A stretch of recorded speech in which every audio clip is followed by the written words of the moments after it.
Hi friends, ఈరోజు గోంగూర పచ్చడి అండి. చూడండి, దీని ప్రాసెస్ ఎలాగో చెప్తాను. గోంగూర పచ్చడి వండుతున్నానండి. పొద్దుటాలమిచ్చి వండి వీడియో పెడదామని ట్రై చేస్తున్నాను. ఇప్పటికి 5 అయింది. కొంచెం బయటికి పోయి వచ్చామండి. ఇదిగో గోంగూర ఉడకబెట్టి, పచ్చిమిరపకాయలు ఉడకబెట్టి, ఇదిగో తాలింపు వేసాను, ఉల్లిపాయలు వేసాను, జీలకర్ర అన్నీ వేసాను. దీని ప్రాసెస్ ఎలాగో చెప్తానండి.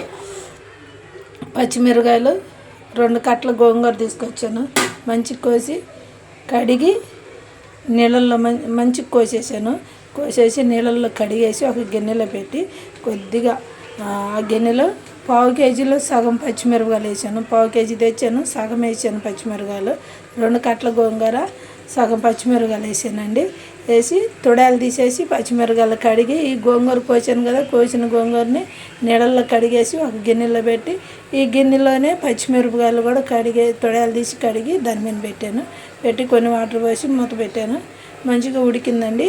ఉడికిన తర్వాత మెత్తగా అయిపోయిన తర్వాత పచ్చిమిరపకాయలు కూడా అవన్నీ ఉడికిన తర్వాత తీసి కొంచెం జీలకర్ర, ఎల్లుల్లిపాయలు వేసి, ఇక పచ్చిమిరపకాయలు గోంగూర రోట్లో వేసి మంచిగా రుబ్బానండి.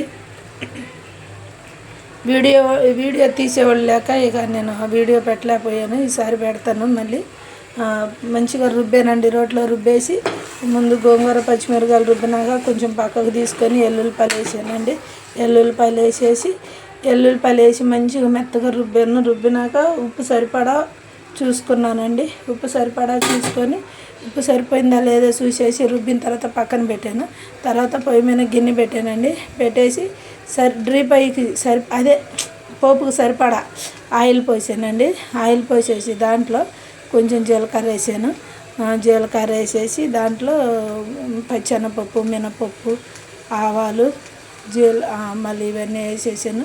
వేసిన తర్వాత ఏగుతుంది అన్నప్పుడు ఎండుమిరపకాయలు కూడా వేసానండి. ఎండుమిరపకాయలు ఒక 5-6 ఎండుమిరపకాయలు చిన్న చిన్న ముక్కలు చేసేసాను. ఇదిగోండి, చిన్న ముక్కలు చేసేసాను. ఈ లోపల ఒక లావు సైజులో ఉల్లిపాయ ఒకటి కోసుకున్నానండి. కోసేసుకొని పోపు దినుసులు వేగిన తర్వాత ఉల్లిపాయను కూడా వేసేసానండి. ఆ పోపు దినుసులు వేగినాక ఉల్లిపాయలు వేసేసి, ఇక ఆ పోపు దినుసుల్లోని ఎండుమిరపకాయలు 4-5 వేసేసి ముక్కలు చేసి, ఇక పోపు దినుసులు వేగిన తర్వాత ఉల్లిపాయలు వేసి, ఉల్లిపాయలు మంచిగా గోల్డ్ కలర్ వచ్చిందాక వేపాలండి. వేపిన తర్వాత ఇక ఈ పచ్చడి నూరుకున్నాను కదా, రోటి పచ్చడి, జీలకర్ర, ఎల్లుల్లిపాయలు ఇవన్నీ వేసి మంచిగా రుబ్బేసాను. పచ్చిమిరపకాయలు గోంగూర ఉడకబెట్టింది మొత్తం రుబ్బేసాను కదా. రుబ్బిన తర్వాత ఈ పోపు దినుసులు కొంచెం ఆయిల్ ఎక్కువే పోసుకోవాలండి. దీనికి పోపు దినుసులు కూడా ఎక్కువ వేసుకోవాలి. కలర్ఫుల్గా బాగుంటుంది, కమ్మన వాసన వచ్చిందండి. ఇలా తాలింపు వేసినాక అదిగో ఉడుకుతుంది. పచ్చివాసన మనం ఎంత ఉడకబెట్టినా పచ్చివాసన పోయిందాక ఉడకబెట్టాలండి. పచ్చివాసన పోయినాక కమ్మగా ఉండిద్దండి. ఇది వారం రోజులు అయిన తినచ్చు. దీంట్లో పోపులో కొంచెం కొత్తిమీర మంచిగా కట్ చేసుకొని మంచిగా ఇలా పోపులో వేసానండి. గోంగూరతో ఉడకబెట్టుకుని పోపులో వేసా. అప్పుడు చాలా బాగుంటుందండి. ఆ పచ్చడి చాలా టేస్టీగా ఉండేది. మీకు నచ్చింది ఫ్రెండ్స్, మీరు కూడా ఇలా వండుకోండి. చాలా అంటే చాలా బాగుంటుంది. పోపు దినుసులు అన్నీ వేసి మంచిగా తాలింపు వేసానండి.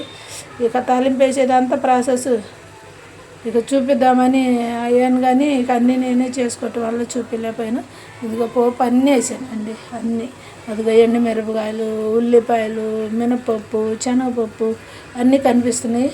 చూడండి, చాలా అంటే చాలా బాగుంటుంది. మీరు కూడా ట్రై చేయండి ఫ్రెండ్స్. చాలా టేస్టీగా ఉండిద్ది ఈ పచ్చడి. తాలింపు వేయక ముందు చూపిద్దామంటే ఒక్కదాన్నే కదా ఫ్రెండ్స్, చూపించలేకపోయాను. Sorry friends. ఇదిగో చూడండి, చాలా బాగుంటుంది ఫ్రెండ్స్. చాలా అంటే మనం పోపు వేసినాక కొంచెం కొద్దిసేపు ఆయిల్ పట్టినట్టుగా మంచిగా ఆయిల్ అంతా పైకి వచ్చేటట్టు మనం ఉడకబెట్టుకుంటే చాలా బాగుంటుందండి. చాలా చాలా టేస్టీగా ఉండేది, బాగుంటుంది. మీకు రుచిగా అనిపించింది, టేస్టీగా అనిపించింది. ఎంజాయ్ చేస్తారు ఫ్రెండ్స్. చాలా టేస్టీగా ఉండేది. మీరు ఎంజాయ్ చేయండి. ఇలా వండుకొని తినండి. ఎలా ఉందో నాకు చెప్పండి, కామెంట్స్ పెట్టండి, లైక్ చేయండి, షేర్ చేయండి ఫ్రెండ్స్.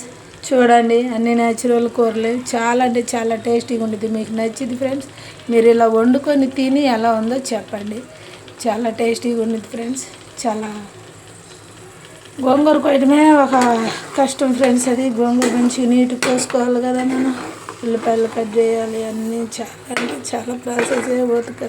తేలిగ్గా ఏది అవ్వదు ఫ్రెండ్స్. ఏదన్నా పెట్టాలంటే మనం కష్టపడిందే ఏది అవ్వదు ఫ్రెండ్స్. కష్టపడాలి. ఓకేనా ఫ్రెండ్స్? మీకు నచ్చింది ఎంజాయ్ చేయండి. దీంట్లోకి చప్పటిపప్పు తెలుసు కదా, ముద్దపప్పు కారం వేయకుండా వండుకుంటే దీంట్లోకి దాని కాంబినేషన్ అదిరిపోయింది. కొంచెం నెయ్యి ఉండాలి, చాలా బాగుంటుంది ఫ్రెండ్స్. ట్రై చేయండి, లైక్ చేయండి. ఇది సింపులే ఫ్రెండ్స్, ఏమీ లేదు. ఓకేనా? లింక్లో పెడతా, ఓపెన్ చేసి చూడండి. Okay, bye friends, bye.